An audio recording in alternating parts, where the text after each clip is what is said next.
According to the Digital Dollar Project, the US Federal Reserve is waiting for Congress to initiate legislation on central bank digital currencies before proceeding further with implementation. When asked about the timeline, Michael Greco, Policy Research Director at DDP, said that there is potential in the next few years for a digital dollar in the US. CBDCs, or virtual money backed by central banks, are inching ever closer to the global market. Chances are you will probably find yourself using them at some point, whether you like it or not. So, how bad is it? First, let's define what CBDCs really are. CBDCs are digital forms of money that are issued and controlled by central banks. Think the Fed, the People's Bank of China, the Bank of Japan, etc. They offer potential advantages, such as faster settlement times for transactions and the ability for central banks to experiment with new types of policies. But if you look at what's happened in China, you'll see the risk they pose to personal freedoms. The country's digital yuan comes with an expiration date. Authorities can also simply take it away if their citizens misbehave. The Cato Institute published an interesting quote by Cornell economist Eshwar Prasad from his book, The Future of Money: How the Digital Revolution is Transforming Currencies and Finance. Digital central bank money is only as strong and credible as the institution that issues it. More importantly, in authoritarian societies, central bank money in digital form could become an additional instrument of government control over citizens rather than just a convenient, safe and stable medium of exchange. Indeed, China has no free market, no human rights protections, and no genuine rule of law, only the omnipotence of the government itself. Using its social credit system, digital IDs, and now its digital yuan, the Chinese Communist Party has established total and automated surveillance and power over all its citizens.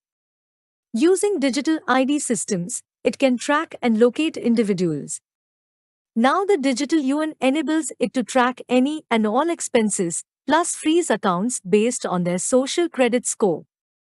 During the recent white paper protests, the CCP was able to utilize these tools to locate, identify, and punish those who tried to challenge the party by participating in public outcries. If this sounds like something that would never happen in the West, just remember the recent trucker protests in Canada.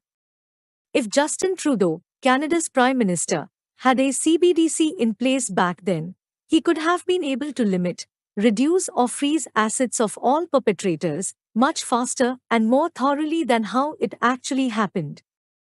It's typical for governments to want to seize power from their citizens.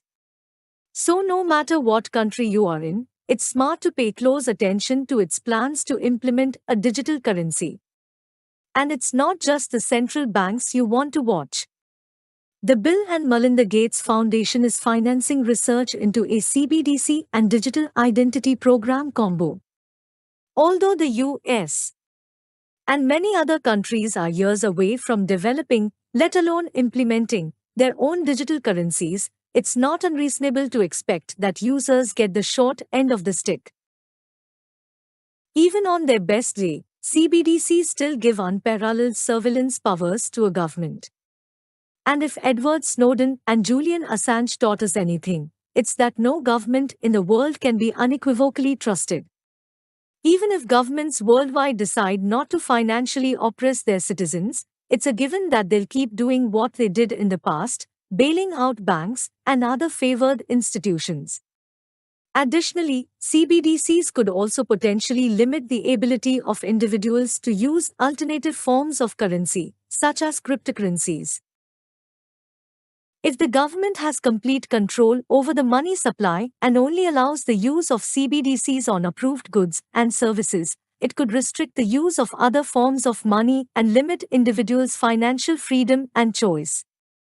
Thus, it's not beyond the realm of possibility that CBDCs could be used to deal a powerful blow to the crypto market. Governments could potentially outlaw non-compliant cryptos and any other goods or assets they deem inappropriate. Does this mean, then, that crypto's days are numbered? Not by a long shot. Cryptocurrencies were created as a direct response to the inadequacies of the traditional financial system. And they won't be toppled by yet another centralized system. When CBDCs arrive in full force, as I expect they will, cryptocurrencies will show their own power of adaptation, flexibility, and ability to shift from one form to the next, all the while avoiding Big Brother's oversight. Just like it has in the past, crypto will enable citizens wronged by the system to survive and thrive by transacting on an alternative layer. There will always be a gray zone, a layer of online and offline interactions in which unapproved transactions take place. Various organizations like Chainalysis will try to catch the culprits. But they will always be one step behind the ever-evolving world of crypto. However, crypto won't just be there for those who need it to survive. It will be there for everyone and anyone who appreciates their financial freedom enough to fight for it, including investment pros and average Joes.